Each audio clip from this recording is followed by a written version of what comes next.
Morning guys, ketemu lagi bersama gue Yusuf Arifin Yusef di channel Yusuf Arifin Yusef Business. Channel yang berbicara tentang uang dan bisnis. Dan pagi ini kita akan berbicara tentang Joska. Ya, topik ini memang lagi ngetrend di dunia sosial media. Karena Joska ini followernya sudah sangat-sangat banyak sekali, 750 ribu follower. Jujur kamu bisa lihat sendiri ini ada sekitar 100 temen gua yang follow Joska. Jadi memang anak-anaknya kita ya, mungkin milenial, anak-anak ya umur 30-an, 20-an, itu pasti apabila kalian tertarik tentang finansial, pasti kalian follow Instagramnya Joska. Karena memang Instagram mereka sangat-sangat menarik dan banyak mengedukasi tentang finansial.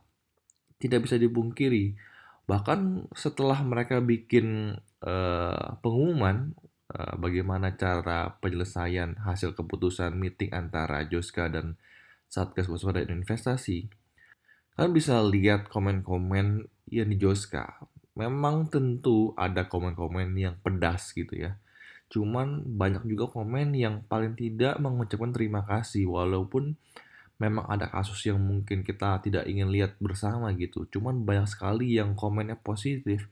Kalau paling tidak edukasi selama ini itu kena ke kita. Ada manfaatnya ini Instagramnya gitu. Brand Juska ini sangat-sangat membantu kita. Cuman ya ada skandal ini kita nggak ngomong lebih lanjut ya. Paling nggak thanks Joska selama ini sudah memberikan kami edukasi yang positif. Dan tentu hari ini kita akan ngomong tentang saham luck. Perusahaan seperti apa gitu loh, ya. Tapi sebelum itu kita mau sedikit ke website Joska. Mereka itu suka bikin event ya.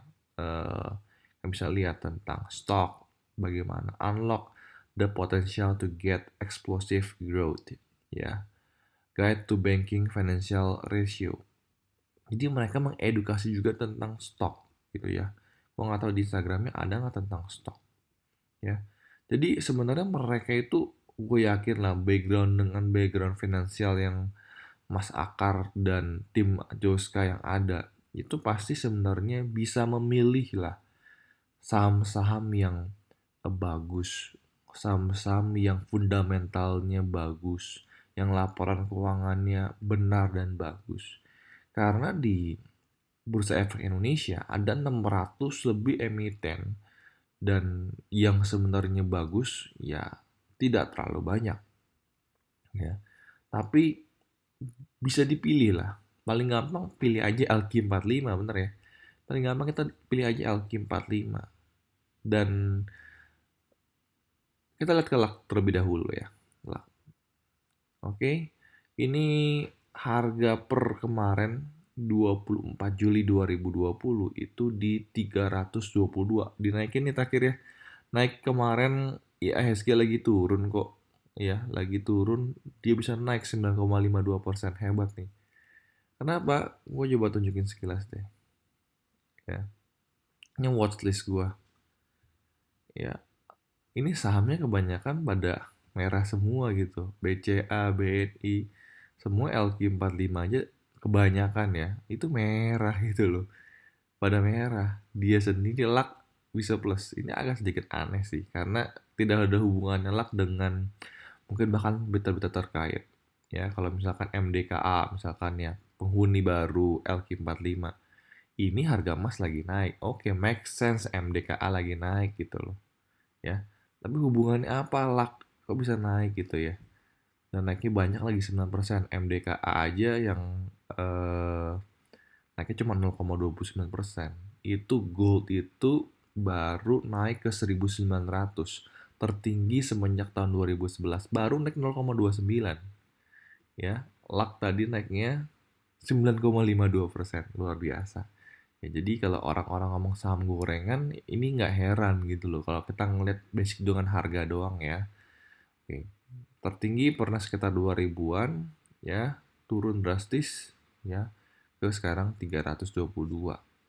Ya dulu pas awal-awal IPO harganya mungkin di sekitar 600-an ya. Gue kurang gitu bisa ngeliat di sini. Ya, sekitar 600-an lah mungkin ya. Oke, nah sekarang gue ke websitenya LAK. LAK itu PT-nya adalah PT Sentral Mitra Informatika. ya. Dan gue sempet pingin coba kontak mereka iseng aja gitu ya. Ya, lokasi di sini, nomor teleponnya ini, gue udah coba telepon tidak bisa dihubungi. Dan nomor telepon yang ke bawahnya itu, ini aneh gitu loh. Indonesia itu 62 bukan 61.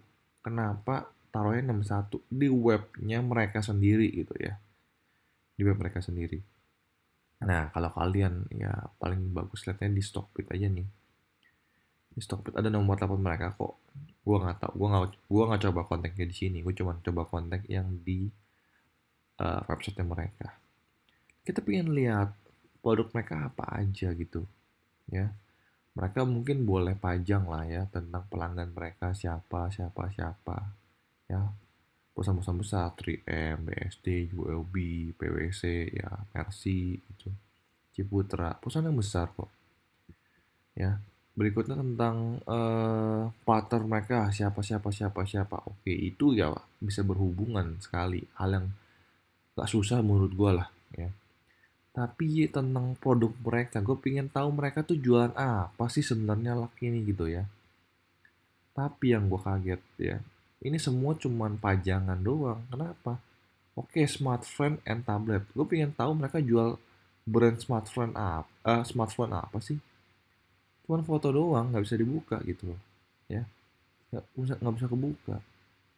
Oke, mereka bilang mereka ada seat manajemen solution. Detailnya seperti apa?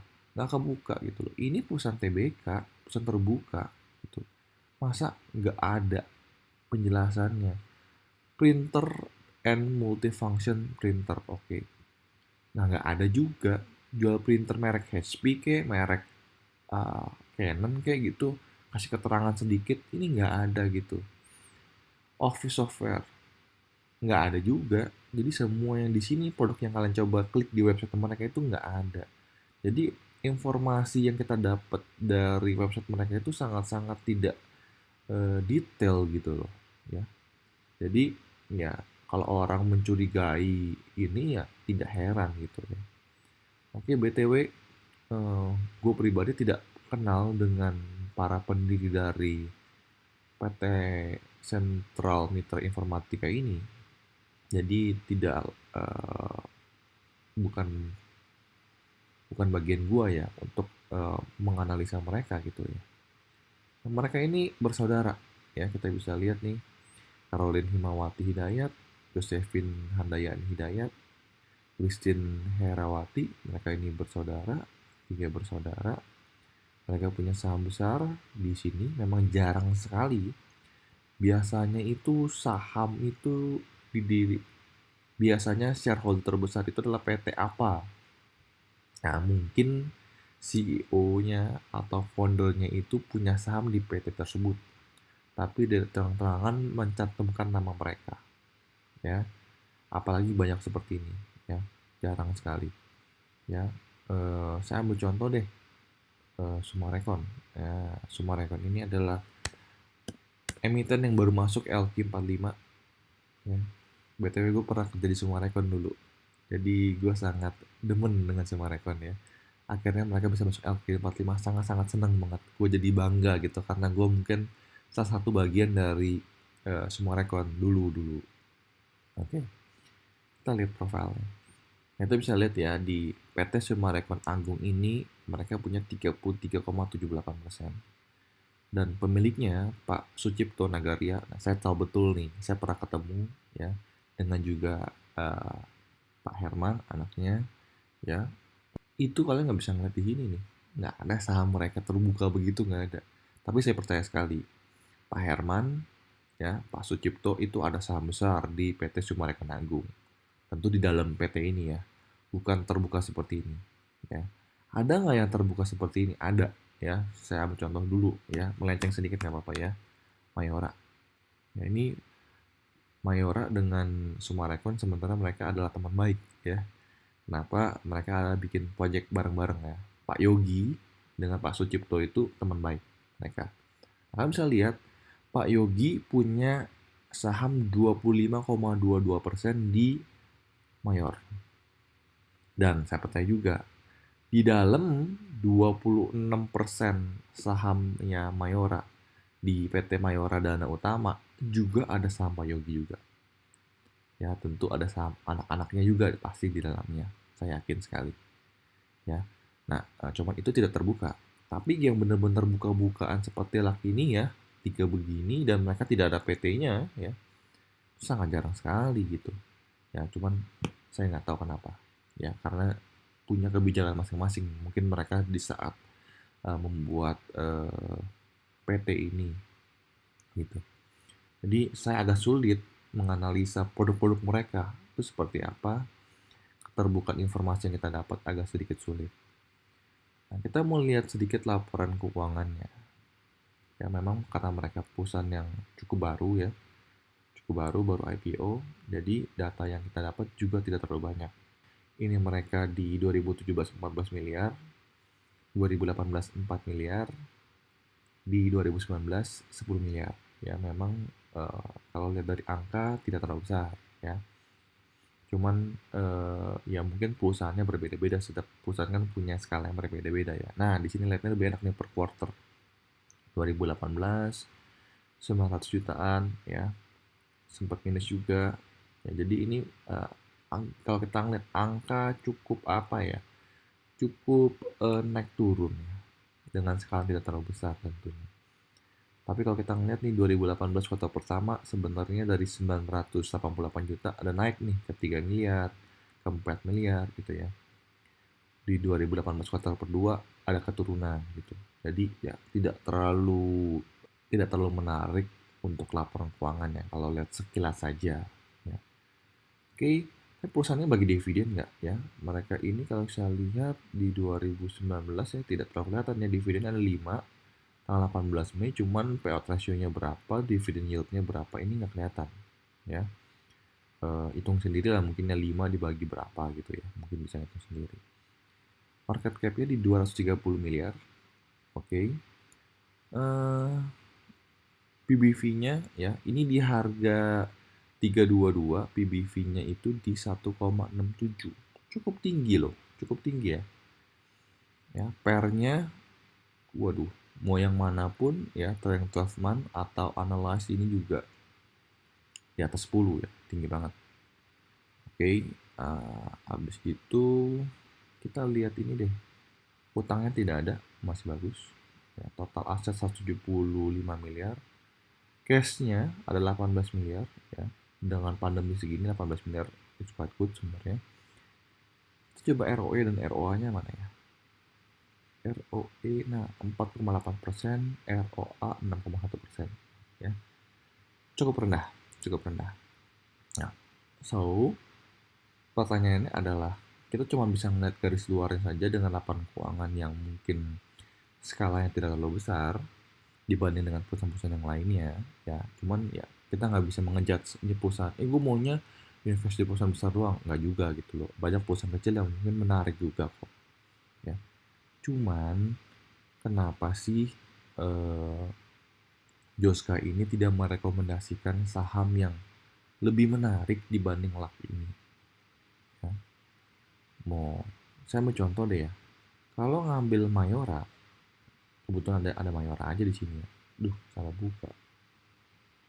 Nah, di sini Mayora. Ini sebelum corona, ya, turun, jebret, semua pasti turun, hal yang wajar. Mereka lagi naik loh. Mereka naik bahkan sebelum corona gitu loh.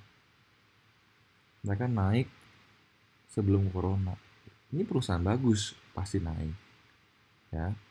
Ini mau buka BBCAD, ya. Tuh, udah turun, jebret, ya, naik lagi. Walaupun belum ke awal sebelum corona Januari. Tapi lossnya juga nggak banyak. Ya, lossnya juga nggak banyak. Oke deh, Sumarekon, properti lagi turun.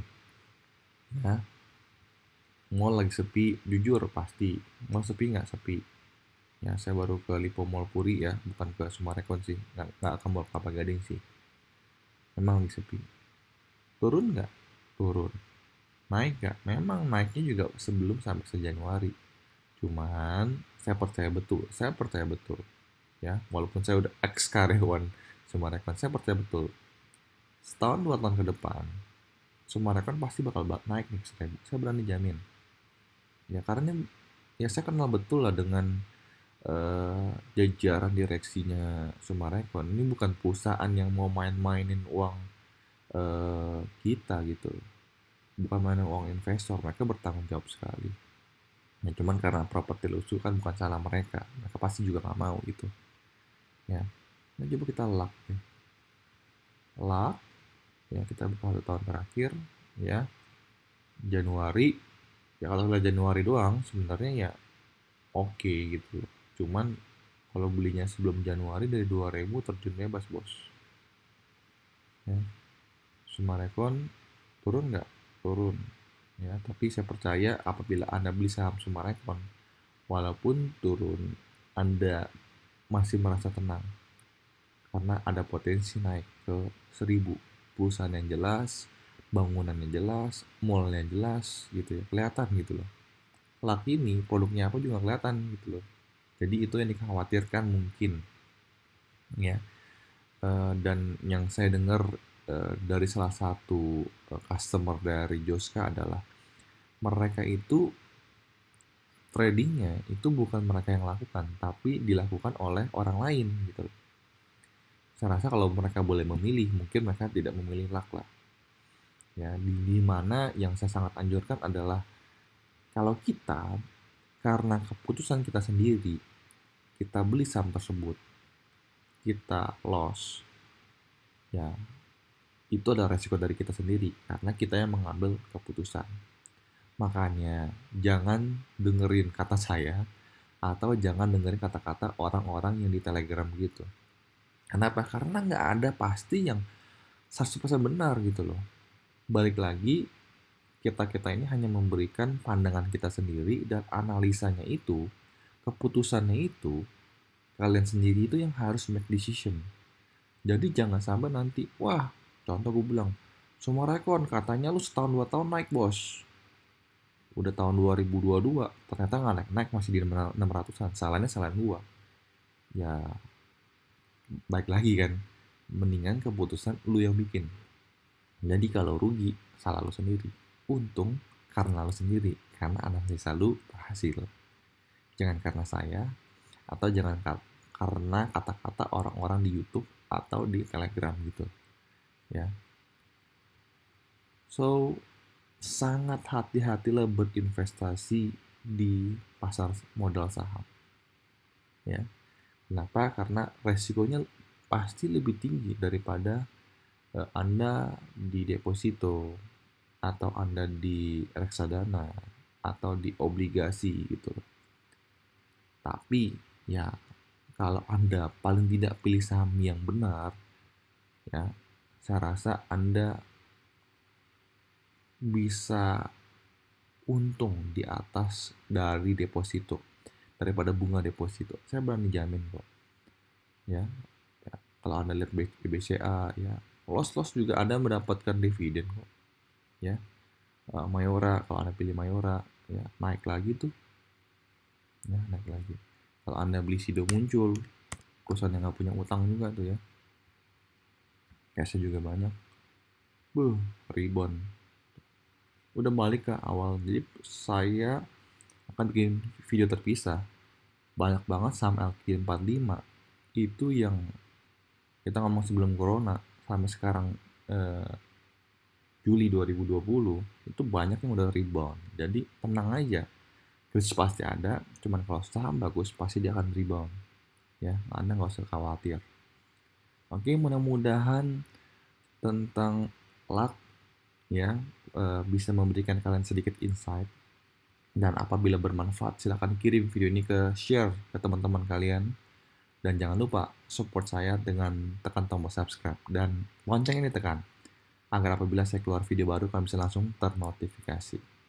BTW, thank you buat Joska yang sudah memberikan semua dari antara kita yang memberikan edukasi yang baik, dan mudah-mudahan semua bisa terselesaikan dengan baik, dan sampai ketemu di video berikutnya. Bye bye.